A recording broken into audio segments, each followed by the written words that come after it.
આકાશવાણી ભુજ સમાચાર અશરફ નથવાણી વાંચે છે. નમસ્કાર. પ્રધાનમંત્રી નરેન્દ્ર મોદીએ આજે મધ્યપ્રદેશના ધાર જિલ્લામાંથી રાષ્ટ્રવ્યાપી સ્વસ્થ નારી સશક્ત પરિવાર અભિયાન અને 8મા રાષ્ટ્રીય પોષણ મહાઅભિયાનનો આરંભ કરાવ્યો.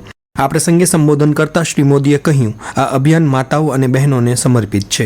એક પણ મહિલા માહિતી કે સંસાધનના અભાવમાં બીમારીનો શિકાર ન થાય તે સરકારનો ઉદ્દેશ્ય હોવાનું તેમણે ઉમેર્યું હતું. કચ્છમાં ભુજ તાલુકાના ઢોરી ખાતે જિલ્લા કક્ષાનો સ્વસ્થ નારી સશક્ત પરિવાર અભિયાનનો વર્ચ્યુઅલ શુભારંભ કરવામાં આવ્યો હતો. આ પ્રસંગે સાંસદ વિનોદ ચાવડા સહિતના પદાધિકારીઓ અને અધિકારીઓ ઉપસ્થિત રહ્યા હતા.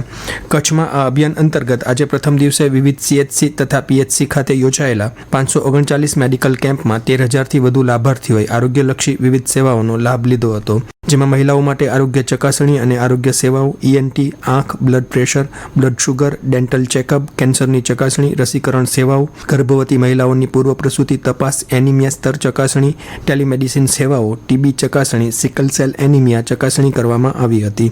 ભુજ, માંડવી, નખત્રાણા, રતડિયા, ગાંધીધામ, દુધઈ, ઢોરી, સાયરા, ડુમરા, માધાપર, બીમપર, ભચાઉ સહિતના શહેરો તથા ગામોમાં આરોગ્ય કેન્દ્રો ખાતે પદાધિકારીઓએ આરોગ્ય શિબિરોને ખુલ્લી મૂકી હતી. આ રીતે આ 539 મેડિકલ કેમ્પમાં મહિલાઓ, બાળકો, તરુણીઓ સહિતના 13,210 લાભાર્થીઓની આરોગ્ય ચકાસણી કરવામાં આવી હતી. પ્રધાનમંત્રી નરેન્દ્ર મોદીના 75મા જન્મદિવસ નિમિત્તે આજે રાજ્યભરમાં વિવિધ જગ્યાએ સ્વચ્છતા અભિયાન, આરોગ્ય કેમ્પ સહિતના કાર્યક્રમો યોજાયા હતા. પ્રધાનમંત્રીના જન્મદિવસ પ્રસંગે કચ્છમાં પણ આજે વિવિધ કાર્યક્રમોનું આયોજન કરવામાં આવ્યું હતું. કચ્છ લોકસભા પરિવાર દ્વારા જિલ્લા મથક ભુજમાં આંબેડકર ભવન ખાતે પ્રધાનમંત્રી લાભાર્થી કલ્યાણ મેળા અંતર્ગત દિવ્યાંગ વ્યક્તિઓને સાધન સહાય તેમજ સરકારની જુદી જુદી યોજનાઓના લાભો અંગે સહાયના ચેક વિતરણ કરવામાં આવ્યા હતા. ભુજમાં સ્મૃતિવન ખાતે એક કચ્છ એક શપથ એક ભારત અભિયાન અંતર્ગત વિશ્વની સૌથી મોટી લાઈવ ઓનલાઈન અને ઓફલાઈન શપથવિધિ યોજાઈ હતી. આ પહેલા સ્મૃતિવન ખાતે સવારે યોગ શિબિરનું આયોજન કરાયું હતું. એક પેડ માં કે નામ અભિયાન અંતર્ગત નખત્રાણા તાલુકાના સુખપર, રોહાના, છપરી, તળેટી ખાતે નમોવનનું લોકાર્પણ કરવામાં આવ્યું. આ ઉપરાંત કિશોરીઓને 1 લાખ સેનેટરી પેડ વિતરણના સંકલ્પ સાથે ભુજની ઇન્દ્રાબાઈ ગર્લ્સ હાઈસ્કૂલની વિદ્યાર્થીનીઓને સેનેટરી પેડનું વિતરણ પણ કરવામાં આવ્યું હતું. બાળકોમાં વૈજ્ઞાનિક દ્રષ્ટિકોણ વિકસાવવાના ઉદ્દેશ્યથી રિજનલ સાયન્સ સેન્ટર ભુજ ખાતે બાળ વૈજ્ઞાનિક પ્રદર્શનનું આયોજન કરવામાં આવ્યું હતું.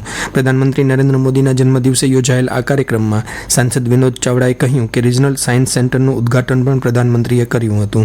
આ પ્રસંગે શ્રી ચાવડાએ બાળ વૈજ્ઞાનિકોને અભિનંદન સાથે કચ્છનું નામ રોશન કરવાની શુભેચ્છાઓ પાઠવી હતી. આ પ્રદર્શનમાં કુલ 95 શાળાઓના ધોરણ 9 થી 12ના વિદ્યાર્થીઓ દ્વારા ટકાઉ ખેતી, ગ્રીન એનર્જી, કચરાનું વ્યવસ્થાપન, જળ સંરક્ષણ, નવીન ટેકનોલોજી, આરોગ્ય અને સ્વચ્છતા વગેરે જેવી વિવિધ થીમ પર તૈયાર કરાયેલ 106 વૈજ્ઞાનિક કૃતિઓનું પ્રદર્શન યોજાયું હતું, જેને 2000થી વધુ વિદ્યાર્થીઓએ નિહાળ્યું હતું.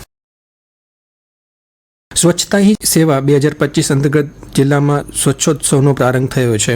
આજે શહેરો તથા ગ્રામ્ય કક્ષાએ શ્રમદાન અને લોકભાગીદારીથી શેરી અને માર્ગોની સફાઈ, વૃક્ષારોપણ, સ્વચ્છતા શપથ અને સ્વચ્છતા રેલી સહિતના કાર્યક્રમો યોજાયા હતા. 2 ઓક્ટોબરે મહાત્મા ગાંધીજીની જન્મજયંતિ પ્રસંગે સ્વચ્છ ભારત દિવસની ઉજવણીના ભાગરૂપે ભારત સરકાર દ્વારા સ્વચ્છ ભારત મિશન હેઠળ 17 સપ્ટેમ્બરથી 2 ઓક્ટોબર સુધી સ્વચ્છતા હી સેવા 2025 પખવાડિયાની ઉજવણી કરાઈ રહી છે.